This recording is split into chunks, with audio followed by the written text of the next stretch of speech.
Hi అండి, నమస్తే. నేను మీ వందన. ఈరోజు స్పెషల్ సేమియా ఉప్మా అండి. రెగ్యులర్గా చేసుకునే ఉప్మాల కంటే ఇలా సేమియాతో ఉప్మా చేసుకుంటే నిజంగా చాలా బాగుంటుంది. మా పిల్లలకి బేబీ నూడిల్స్ అని చెప్పి నేనైతే పెడుతూ ఉంటాను. వాళ్ళకి సేమియా అంటే ఏంటో తెలీదు, కానీ నూడిల్స్ అయితే పిల్లలకి ఖచ్చితంగా నచ్చుతుంది. అందుకని వాళ్ళ కోసం బేబీ నూడిల్స్ చేశాను అని చెప్తే ఇష్టంగా తింటారు. వాళ్ళకైతే చాలా నచ్చుతుంది. అందుకని ఈ ప్రొసీజర్ని మీకు కూడా షేర్ చేస్తున్నాను. మీ ఇంట్లో ఎవరికైనా పిల్లలకి సేమియా పెద్దగా నచ్చకపోతే నూడిల్స్, బేబీ నూడిల్స్ అని చెప్పి పెట్టేయండి. నిజంగా ఈ పద్ధతిలో చాలా బాగుంటుంది. ముందుగా స్టవ్ ఆన్ చేసి కడాయి పెట్టి దాంట్లో కాస్త ఆయిల్ వేసుకొని ఇప్పుడు ఒక బౌల్ ఫుల్ సేమియాని నేను ఇక్కడ వేసుకుంటున్నానండి. ఇది రోస్టెడ్ అయితే మీరు రోస్ట్ చేయవలసిన అవసరం లేదు. నేను రోస్టెడ్ తీసుకోలేదు, అందుకని కాస్త ఆయిల్ వేసి వేయించుకున్నాను. దాన్ని తీసి పక్కన పెట్టేసి అదే కడాయిలోకి ఒక 2 టేబుల్ స్పూన్ల ఆయిల్ వేసేసుకున్నాను. ఆయిల్ వేసేసుకొని దాంట్లో జీలకర్ర అది కూడా వేగిన తర్వాత కాస్త ఆవాలు ఇవి చిరపటమన్న తర్వాత కరివేపాకును యాడ్ చేసుకోవాలండి. కరివేపాకు కూడా కాస్త వేగాలి. పచ్చిదనం పోయి మంచిగా వేగిన తర్వాత నేను ఇక్కడ నట్స్ వేసుకుంటున్నానండి. మీరు మినప్పప్పు కానీ శనగపప్పు కానీ కావాలి అనుకుంటే వేసేసుకోవచ్చు. నేను ఇక్కడ స్కిప్ చేసేసాను, ఎందుకంటే నా పిల్లలకి పెద్దగా నచ్చదు.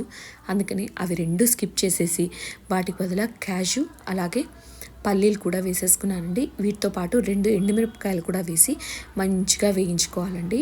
ఇవన్నీ కొద్దిగా కలర్ చేంజ్ అవుతున్నాయి అన్న టైంలో వెల్లుల్లిపాయ అది కూడా మంచిగా వేగే టైంలోకి కాస్త ఉల్లిపాయ అలాగే పచ్చిమిరపకాయలు కూడా యాడ్ చేసుకుంటున్నానండి. మీకు తగినంత కారానికి అంటే మీరు తీసుకున్న క్వాంటిటీకి తగినంతగా మిరపకాయలు తీసుకోండి. ఎండుమిరపకాయలతో కంటే కూడా పచ్చిమిరపకాయలతో ఈ సేమియా రుచి నెక్స్ట్ లెవెల్ ఉంటుందన్నమాట. ఇదైతే ఒక పెద్ద ఉల్లిపాయ అండి. వాటిని నేను ఇలా చిన్న ముక్కలుగా కట్ చేసి వేసుకుంటున్నాను. అలాగే పచ్చిమిరపకాయలు కూడా యాడ్ చేశాను.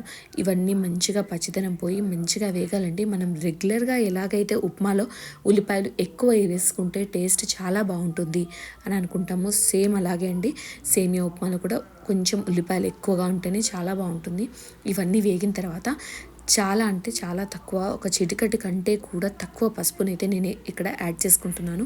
అలాగే ఒక మీడియం సైజ్ టమాటోని కట్ చేసి చిన్న ముక్కలుగా ఇందులో వేసి ఇది కూడా మంచిగా మగ్గిన తర్వాత దీంట్లోకి 1 కప్పుకి 2 కప్పుల చొప్పున నేనైతే ఇక్కడ వాటర్ యాడ్ చేసుకుంటున్నానండి. బాగా పొడి పొడిగా కావాలి అనుకున్న వాళ్ళు 1కి 2 కాకుండా 1కి 1.25 నీళ్ళు మాత్రమే వేసేసుకొని నీళ్ళు మంచిగా మరగనివ్వండి. అలాగే దీంట్లో కొద్దిగా ఉప్పు వేసుకోండి, సరిపడా ఉప్పు వేసేసుకొని ఉప్పు నీరు మసిలిన తర్వాత మనం టేస్ట్ చూస్తే సముద్రం నీళ్ళు ఎంతైతే ఉప్పగా ఉంటాయో అలా ఉప్పగా ఉండాలన్నమాట.